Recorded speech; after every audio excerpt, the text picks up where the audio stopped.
오늘은 지난주에 이어서 야곱의 축복을 계속해서 이어가 보도록 하겠습니다. 야곱이 아들들을 축복할 때에 무슨 기준으로 축복했다고 말씀을 드렸습니까? 기준이 있었어요.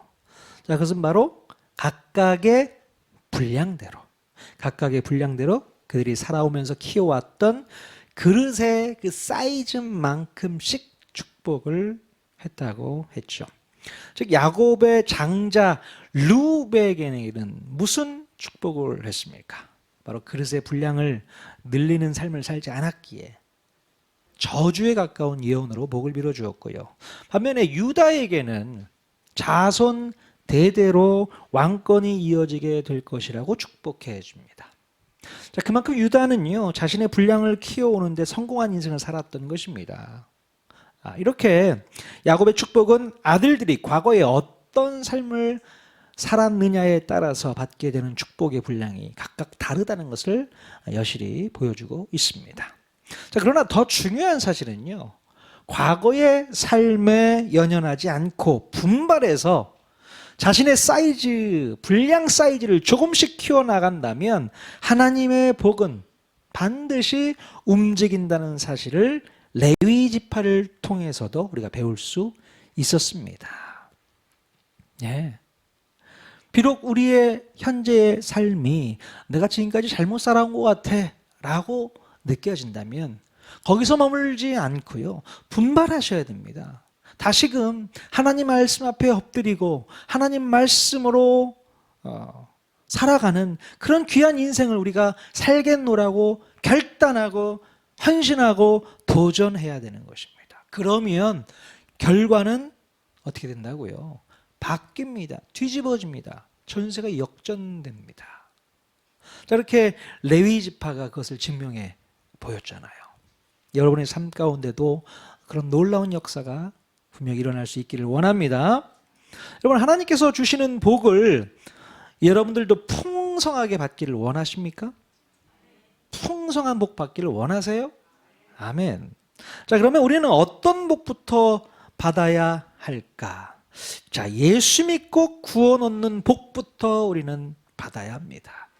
다른 거 다 필요 없습니다. 예수 믿고 구원 얻는 복, 이게 전부거든요. 우리가 예수님을 믿고 구원을 얻기 전까지는 무슨 인생이라고 했어요? 쪽박 인생. 예. 그거밖에 되지 않아요. 아무리 남부럽지 않게 많은 것을 누리며 풍족한 삶을 산다고 하더라도 그 인생 가운데 예수님이 들어와 계시지 않는다면 꽝난 인생 밖에 되지 않는다. 그렇죠? 자, 예수님이 없는 인생은 가장 외롭고 가장 두렵고 가장 혹독한 시간 속에서 이 땅을 살아갈 수밖에 없고 천국에 대한 소망도 없기에 가장 불쌍한 인생이라고 말할 수 있습니다. 불쌍해요. 여러분, 그렇기 때문에 우리가 가장 중요하게 믿어야 될 것은 바로 예수 그리스도를 믿는 복. 그 복을 여러분 얻으셔야 됩니다. 다른 거 달라고 요청하기 전에 하나님, 저 예수 믿고 구원받고 싶습니다. 저 천국 가고 싶습니다. 구원의 소망을 허락해 주십시오. 그거를 먼저 간절히 소망해야 되는 거예요. 우리 옆 사람에게 이렇게 한번 권면했으면 좋겠어요. 예수님 때문에 대박난 것을 축하합니다. 예수님 때문에 대박난 것을 축하합니다. 이제는 더 이상 꽝난 인생 살지 마세요. 이제는 더 이상 꽝난 인생 살지 마세요. 자, 표현이 저급하지만 여러분 머릿속에 기억하라고 저급한 표현이라도 쓰고 싶습니다. 꽝난 인생 살지 마십시오. 아무것도 없는 그런 삶을 살면 안 되잖아요. 마치 우리가 우리 인생을 모래 위에 쌓아가는 거, 이게 꽝난 인생이잖아요. 예수 그리스도의 반석 위에 세운 인생이야말로 끝까지 갈 수 있는 겁니다.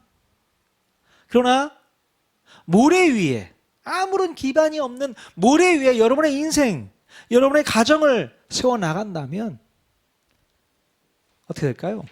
결국 힘들고 어려운 순간이 찾아왔을 때 다 무너져 내려버립니다. 남는 게 전혀 없습니다. 꽝 납니다. 다시 시작해야 돼요. 그런 인생 여러분 살지 않기를 주님의 이름으로 간절히 축원드립니다. 자, 오늘은 계속해서 야곱의 축복 중에 요셉에 대한 축복에 대해서 살펴보도록 하겠습니다. 자, 우리는 꽤 오랜 시간 동안 요셉에 대해서 배울 수 있었습니다. 어린 청소년 시절부터 30세 애굽의 총리가 되기 전까지 요셉은 정말로 억울하고 속상하고 분통 터지는 그런 인생을 살아왔습니다. 그러나 요셉은 그런 시간들 속에서도 좌절하거나 절망하지 않고 하나님과 동행하는 형통한 삶을 살아냈습니다. 요셉이 이런 시련 속에서도 하나님과 동행하는 인생을 살았기에 그 누구보다도 자기 자신의 그릇 사이즈를 키울 수 있었고, 지금 이렇게 아버지 야곱으로부터 큰 축복을 받을 수 있게 되었다는 것이죠. 자, 그러면 요셉은 야곱으로부터 어떤 축복 메시지를 받을 수 있었을까요? 우리 창세기 49장 22절 말씀 같이 한 목소리로 읽겠습니다. 시작. 요셉은 무성한 가지 곧 샘 곁에 무성한 가지라 그 가지가 담을 넘었도다. 네. 야곱은 요셉이 샘 곁에 있는 무성한 가지라고 표현해 주었어요. 여러분, 나무가 무성한 가지를 가질 수 있는 이유는 무슨 이유 때문일까요? 네. 당연히 충분한 수분을 공급받을 수 있을 때에 무성한 가지가 만들어질 수 있습니다. 마찬가지로 요셉은 조상 대대로 이어져 내려오는 영적 자양분을 충분히 공급받았기 때문에 무성한 가지로 자랄 수 있게 되고 분량이 커질 수 있게 되었다는 사실이죠. 여러분, 이렇게 가지가 무성한 나무는 또 무엇을 많이 맺을 수 있을까요? 그렇죠. 당연히 가지가 무성해지면 가지마다 맺게 될 열매도 풍성해질 수밖에 없는 것입니다. 나무가 풍성한 열매를 맺게 되면 그 열매를 따먹는 사람들에게 기쁨을 줄 수 있겠죠. 마치 요셉은 많은 사람들에게 기쁨과 은혜를 선사해주는 그런 존재였습니다. 자, 그런데 더 놀라운 것은요, 이 나무가 가지가 무성해지자 어떻게 되었습니까? 담을 넘어서게 되었다, 이렇게 기록하고 있습니다. 담을 넘어서게 되었다는 것은요, 아마도 요셉이 이웃나라 애굽으로 넘어가서 큰 영향력을 미치는 그릇이 되었다는 것을 설명하고 있는 것 같습니다. 바로 요셉이 얼마나 큰 그릇으로 사용되었는지를 알 수 있는 대목이죠. 오늘 이 말씀처럼 여러분 모두가 무성한 가지가 되어서 담을 넘는 축복이 있기를 축원드립니다. 네. 그렇다면 여러분, 담을 넘는다는 것은 무엇을 의미할까요? 담을 넘는다. 보통 담을 넘을 때는 남의 것을 빼앗고 탈취할 때 담을 넘게 되잖아요. 도둑들이 담을 넘잖아요. 자, 그러나 요셉의 경우는 담을 넘어서 오히려 구원의 열매를 풍성하게 공급하는 역할을 감당하고 있다는 거예요. 자, 여러분, 이렇게 우리의 사이즈가 커지고 분량이 커지면 어떤 일이 일어나게 될까요? 바로 우리를 감싸고 있는 담장을 넘어서게 되고 담장 밖으로 은혜를 흘려보내는 일을 할 수 있게 된다는 겁니다. 이것이 바로 하나님께서 우리에게 기대하시는 축복의 결과라고 볼 수 있습니다. 우리의 분량이 커지고 우리의 사이즈가 커지면 우리가 머물러 있는 그곳에서만 머물지 않고 담장 밖으로 뻗어 나가야 하는 것이죠. 어쩌면 이것이 하나님의 복일 뿐만 아니라 하나님의 뜻이라고 저는 생각을 합니다. 자, 그런데 오랜 시간이 흘렀음에도 불구하고 나무가 담장 밖으로 뻗어 나가지를 못하고 담장 안에서만 맴돌고 있다면 그 나무는 무슨 문제가 있는 것일까요? 무슨 문제가 있습니까? 당연히 성장을 멈추었거나 영양분을 제대로 공급하지 못한다고 볼 수 있습니다. 자, 그러니 가지가 풍성해지지 못해서 더 뻗어나가지도 못하고 아울러 따먹을 수 있는 열매도 있어요, 없어요? 찾아볼 수 없을 거예요. 그러므로 우리의 가지가 무성해지기 위해서는 수분과 영양분을 잘 공급받을 수 있는 기름진 땅에 뿌리를 잘 내리고 있어야 한다는 것입니다. 자, 저는 여러분들에게 수분과 영양분을 잘 공급받을 수 있는 기름진 땅이 바로 우리 통하는 교회가 되기를 간절히 소망합니다. 아멘.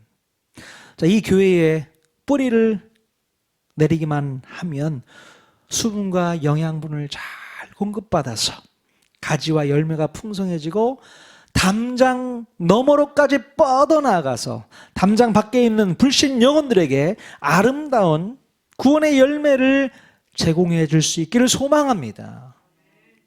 예. 여러분, 저는 여러분들이요, 늘 교회 안에서만 갇혀 사는 것을 원치 않습니다. 교회 안에만 모여서 예배하고 교회 안에서만 성경 공부하고 교회 안에서만 뭔가 봉사를 열심히 하고 있으면 절대로 우리의 영적 실력이 늘지를 않아요. 실력이 늘지 않습니다. 10년, 20년 교회를 다녀도 똑같은 수준입니다. 교회 밖으로 가지를 뻗어서 예수님의 복음을 모르는 사람들에게 구원의 은혜를 제공해 줄 수 있는 그런 나무가 되기를 여러분 소망하셔야 됩니다. 우리 교회는 하나님께서 여러분들을 구원의 공동체로 불러내셨어요. 불러들이셨습니다. 이제 여기에서만 머물러 있지 않고 예수 그리스도의 복음을 가지고 뻗어나가야 되는 겁니다. 그게 주님의 사명을 맡은 자들의 귀한 사역인 것이죠. 여러분, 뻗어나가십시오. 이 안에서 머물러서 여기가 좋사오니 머물러만 있으면 안 되는 겁니다. 목장 모임을 시작했더니 여기가 좋사오니, 물론 사랑 나누는 게 너무 중요합니다. 교제를 나누고 삶을 나누고 그 안에서 뭔가 보람을 느끼고 좋아요. 하지만 여기에만 머물러 있어서는 안 된다는 것입니다. 담장 너머로 가지를 뻗쳐서 그 담장 밖에 있는 많은 불신 영혼들에게 복음을 증거하는 삶을 살 수 있기를 간절히 소망합니다. 네. 자, 그런데요, 여러분, 요셉이 가지가 무성해서 담장을 넘는 실력이 있었음에도 그에게는 늘 고통과 고난이 뒤따랐다는 것을 알고 있어야 합니다. 창세기 49장 우리 23절 말씀 같이 한 목소리로 읽겠습니다. 시작. 활 쏘는 자가 그를 학대하며 적개심을 가지고 그를 쏘았으나. 네, 여러분, 요셉의 인생을 살펴보면요, 원수들이 쏜 화살들이 요셉에게 수없이 날아왔습니다. 어떤 화살이 날아왔을까요? 형들로부터 쏟아지는 질투의 화살, 보디발의 아내가 쏘았던 유혹과 누명의 화살, 또 술 맡은 관원장이 쏘았던 배신과 무시의 화살 등등. 자, 요셉을 쓰러뜨리려고 날아오는 화살들이 수없이 많았다는 거예요. 얼마나 힘든 인생을 살았습니까, 요셉이요. 늘 화살을 견뎌내야 되는 그런 삶을 살았던 게 바로 요셉입니다. 자, 우리의 인생 가운데도요, 활 쏘는 자들의 화살이 수없이 공격해 올 때가 있습니다. 인간관계에서 오는 시기와 질투의 화살도 있겠고요. 또 무시와 억압의 화살이 또 있을 수 있습니다. 또는 질병과 가난의 화살, 또 여러 가지 실패로 인한 절망과 좌절의 화살. 이 모든 화살들은 우리들을 넘어뜨리기에 충분한 힘이 있어요. 그래서 이 화살의 치명상을 입게 되면요, 회복하기가 쉽지 않습니다. 예. 정말 이 화살 한번 맞고 나면 회복하기가 쉬워요, 어려워요? 어렵습니다. 시간이 오래 걸려야 될 사람들도 있죠. 그냥 훌훌 털어버리고 일어날 사람도 있는가 하면 오랜 시간이 걸립니다. 이거 한번 화살 잘못 맞으면 그래요. 자, 그런데요, 그런 수없이 많은 화살의 공격 속에서 요셉은 어떻게 대처했을까요? 요셉의 모습을 한번 살펴보시죠. 창세기 49장 24절 말씀 같이 읽겠습니다. 시작. 요셉의 활은 도리어 굳세며 그의 팔은 힘이 있으니 이는 야곱의 전능자 이스라엘의 반석인 목자의 손을 힘입음이라. 아멘. 자, 요셉은요, 수많은 화살 공격에도 결코 쓰러지질 않았습니다. 도리어 굳세며 그의 팔에는 더욱 강한 힘이 작동되었다는 것이죠. 요셉은 어떻게 이렇게 힘을 낼 수 있었을까요? 그것은 바로 야곱의 전능자 이스라엘의 반석이신 목자의 손을 힘입었기 때문입니다. 요셉은 결코 혼자 힘으로 활 쏘는 자들의 공격을 막아내거나 참아내려고 하지 않았습니다. 오직 전능하신 하나님의 손을 의지하여 힘을 낼 수 있었다는 것이죠. 여러분, 요셉의 믿음은 무엇이었습니까? 바로 하나님의 손이 자기 인생을 이끌어 가신다는 믿음이었습니다. 그래서 요셉은 자기의 모든 인생을 주님의 손에 맡기고 의지할 수 있었다는 거예요. 맞아. 내 인생은 주님 손에 달려 있는 거지. 주님 손에 달려 있으니 아무리 나에게 화살을 쏘아대는 그런 악한 자들의 그 공격에도 나는 이겨낼 수 있어. 그런 믿음이 있었던 거예요. 여러분들에게도 그런 믿음이 있기를 원합니다. 내 인생은 주님 손에 달려 있는 거야. 내가 억지로 개척해야 될 인생이 아니고 하나님께만 맡기면 그분께서 우리 인생을 다시 설계해 주시고 다시 이끌어 주시고 승리케 하시는 그런 인생을 살아낼 수 있어. 그 믿음이 요셉에게 있었고 오늘 저와 여러분에게도 그 믿음이 있어야 될 줄로 믿습니다. 자, 그렇다면 여러분들은 그 원수들이 쏘는 화살 앞에서 어떤 모습으로 지금 살아가고 있습니까? 늘 치명상을 입고 쓰러져서 좌절하고 절망하고 낙심하고 두려워하며 살아가고 계십니까? 늘 괴로워하고 아파하고 극심한 갈증 속에서 힘겹게 살아가고 있지는 않습니까? 아니면 요셉처럼 전능자의 힘을 덧입어서 능력 있게 살아가고 있는가? 오늘 여러분의 모습을 한번 스스로 판단해 보실 수 있기를 바랍니다. 나는 과연 어떤 모습이지? 여러분, 오늘 우리에게도요, 요셉과 같은 분명한 믿음과 확신이 있어야 될 줄로 믿습니다. 야곱의 전능자 이스라엘의 반석 되신 목자의 손에 여러분의 모든 문제를 한번 맡겨보십시오. 그러면 요셉을 도우셨던 하나님의 손이 저와 여러분들을 도와주실 줄로 믿습니다. 여러분이 하나님 손에 모든 문제를 맡기면 그 문제는 더 이상 내 문제가 아니에요. 누구께 됩니까? 하나님 겁니다. 하나님이 그 문제를 처리해 주실 겁니다. 그때부터는요, 하나님께서 신경 쓰실 문제만 남아있는 겁니다. 언제나 하나님의 손은 나를 공격하는 모든 화살들을 막아주시는 그런 손이라는 거죠. 우리는 그 하나님의 손에 피해 있으면 되는 겁니다. 믿으십니까? 그렇게 도전하십시오. 그렇게 맡기십시오. 그게 믿음인 거예요. 자, 그런데 안타깝게도 많은 사람들이 자신의 힘과 노력만 있으면 된다고 생각을 합니다. 마치 콩 심은 데 콩 나고 팥 심은 데 팥 나듯이 내가 열심히 노력하고 수고하면 안 될 것이 없고 문제될 것이 없다라고 생각을 합니다. 그러나 이것은 교만입니다. 내가 하면 다 되지 뭐. 내가 노력하면 다 되지 뭐. 안 될 게 뭐가 있어. 게으른 사람들이나 못하는 거야. 나 봐. 나 다 해냈거든. 그런 교만함. 하나님 앞에서는 교만한 노릇입니다. 여러분, 아무리 농부가 열심히 씨를 뿌리고 땀을 흘리면서 농작물을 잘 키워냈어요. 근데 갑자기 태풍이 몰아닥치고 비가 많이 와서 홍수가 나면 그 농작물이 어떻게 됩니까? 피해를 입게 되고 수확할 수가 없게 됩니다. 그거는 어떻게 할 겁니까? 내가 땀 흘리고 노력한 열매를 맺을 수 있는 거예요? 어떻게 되는 거예요? 열매를 못 맺게 됩니다. 바로 그 지점은 하나님께 맡겨야 될 지점인 거예요. 내가 땀 흘리고 노력하고 애쓰는 거는 당연히 필요합니다. 하지만 모든 것을 주님께 맡기는 지점이 필요하다는 거. 꼭 기억할 수 있기를 바랍니다.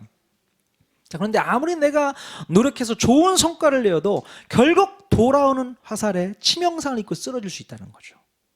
좋은 성과를 냈음에도 불구하고 화살이 돌아옵니다. 치명상을 입혀요. 그리고 쓰러질 때가 있다는 거죠. 자, 며칠 전에 월드컵 축구 여러분 보셨습니까? 16강전에서 우리 대한민국이 16강에 진출했죠. 예. 포르투갈과의 경기에서 2대1로 역전승을 거두었습니다. 대단한 성과였어요. 자, 그러면 16강에 바로 진출하는 겁니까? 이기기만 하면 아니요. 이겼는데도 불구하고 불안한 거야. 뒷 경기가 빨리 끝나야 돼. 이겼는데 아직 더 기다려야 되는 겁니다. 그래서 나중에 우루과이가 가나를 이겨야 되고 또 2점 정도만 줘야 되는 거죠. 또 3점을 주면 또 우리가 또 떨어지게 되는 거야. 그것까지 맡기는 거예요. 우리가 할 최선은 다 하지만 뒷일은 맡겨야 되는 겁니다. 우리 인생에 그런 일들이 얼마나 많이 있는 줄 아세요? 내가 열심히 노력해야 되는 것은 당연하지만 그 나머지 뒷부분은 누구한테 맡겨야 되는 거예요? 하나님께 맡겨야 됩니다. 근데 그 하나님께 맡겨야 될 부분까지도 내가 끄집어내서 내가 하려고 하고 내가 노력해서 뭔가를 만들어내려고 하는 그 마음은 교만입니다. 하나님께서 싫어하시죠. 야, 이 부분은 내 부분이야. 내가 해야 될 일이야. 네가 할 게 아니라고. 너는 여기에서만 하면 돼. 땀 흘리고 노력하고 애쓰고 신경 쓰고 성실하게 따라와. 그러면 뒷일은 내가 책임질게. 이렇게 말씀하시는 분이 우리 하나님인 줄로 믿습니다. 아멘. 자, 그런데요, 지금 요셉에게 축복하고 있는 이 야곱은요, 마지막 한 가지를 더 강조합니다. 자, 창세기 49장 25절 말씀 또 같이 읽겠습니다. 시작.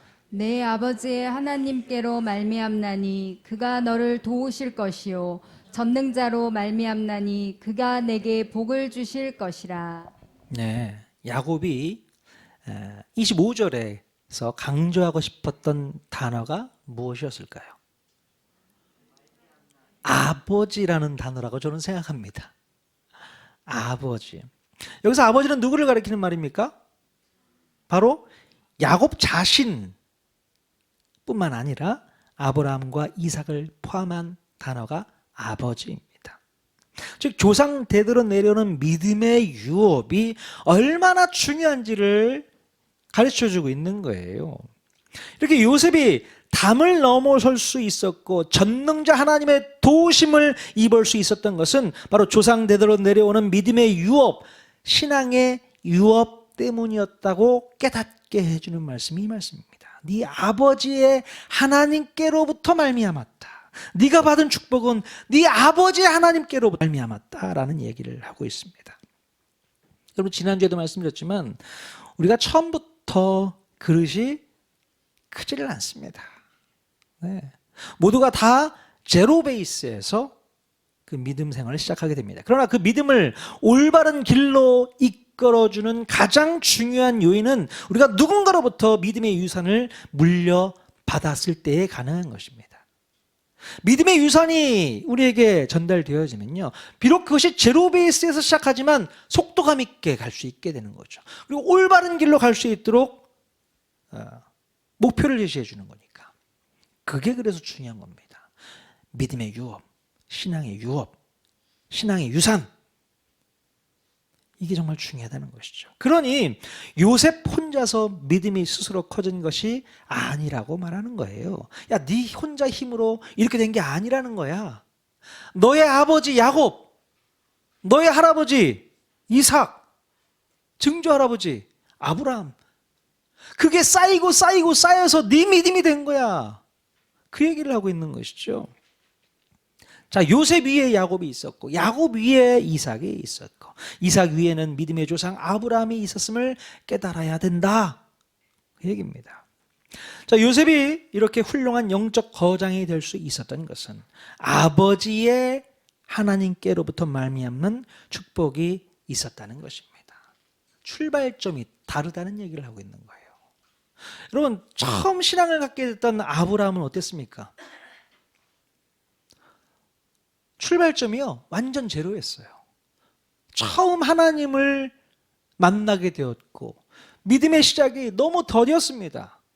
얼마나 하나님 말씀에 불순종을 했었습니까? 그래서 가지 말라는 애굽에도 가고 또 자기 아내를 동생이라 속이기도 하고 여러 가지 부족한 모습들을 많이 보여왔단 말이죠. 그랬더니 그 자식 때에 가서는, 이삭 때에는 어때요? 그래도 순종할 수 있는 그런 믿음을 배우게 되잖아요. 아버지의 순종으로 인해서 아들이 그걸 배웁니다. 또 물론 야곱 때에는 좀 어려움이 있었지만 또 그 아들 요셉 때에 가서는 이렇게 출발점이 다르다는 것을 보여주고 있는 것이죠. 자, 여러분들에게 이렇게 물어봅니다. 그렇다면 여러분들에게 있어서 신앙의 유업을 전달해 준 영적 아버지가 있다면 그 아버지는 누구일까요? 한번 생각해 보십시오. 이따가 목장 나눔 질문에도 포함되어 있는 질문입니다. 내 영적 아버지는 누구일까? 자, 요셉처럼 육신의 부모님이 영적인 유산까지 물려주셨다면 그것처럼 좋은 건 없겠죠. 예.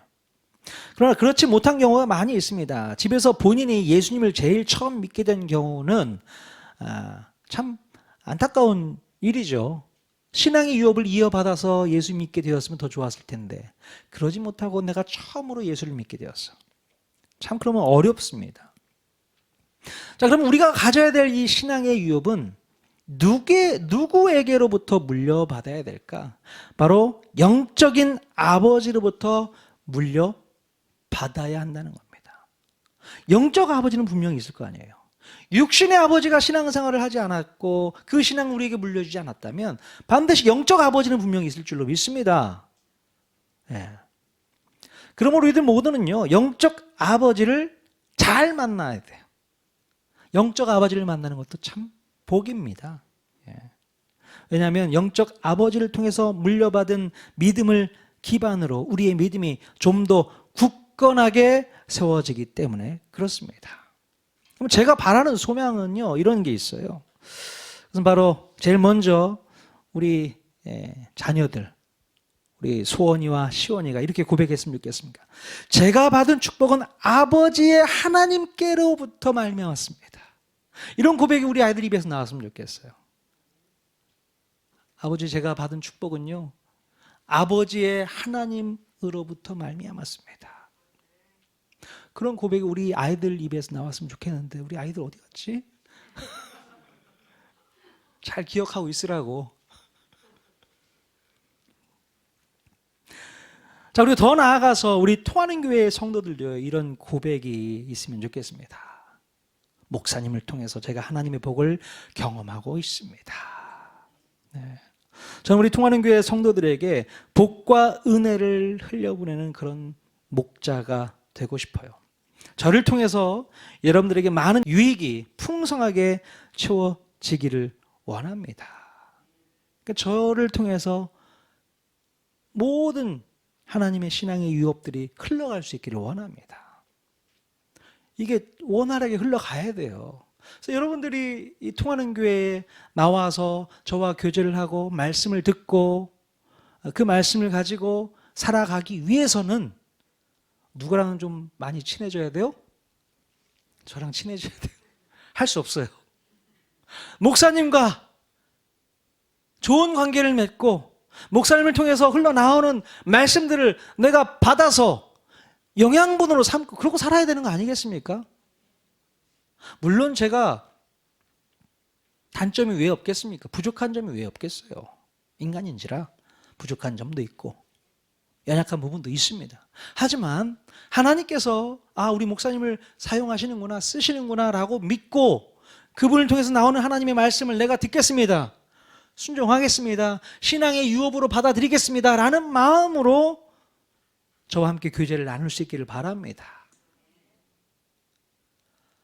이런 긍정적인 마음을 가지고 주일 예배에 참석하실 수 있기를 바라요. 근데 여전히 목사님 이상해 요즘에. 뭔가 불편해. 그런 부정적인 마음으로 저를 대하시면 여러분이 유익이 없어요. 복이 안 떨어집니다. 그게 제일 문제인 거죠. 그래서 저랑 좋은 관계를 맺어 나갈 수 있기를 바랍니다. 아멘. 부탁드려요. 자, 오늘 요셉이 받은 축복을 저와 여러분 모두가 동일하게 받기를 원합니다. 우리의 믿음의 사이즈, 그 믿음의 분량이 더 커져서 담장을 넘어 우리 이웃들에게 은혜의 통로가 되기를 소원합니다. 그리고 세상에 수없이 많은 화살 공격에도 불구하고 우리의 영원한 목자 되시는 예수 그리스도의 도우심을 입고 승리할 수 있기를 원합니다. 그리고 또 통하는 교회를 통해서 신앙의 유업을 물려주고 또 물려받는 귀한 영적 관계가 아름답게 이어지기를 간절히 축복합니다. 아멘. 그러면 여러분의 인생이 복받는 인생 되고 여러분의 가정이 복받는 인생 될 줄로 믿습니다. 오늘 야곱이 요셉에게 축복한 모든 축복의 내용이 저와 여러분 또 가정 위에 함께 하시기를 주님의 이름으로 간절히 축원드립니다. 아멘.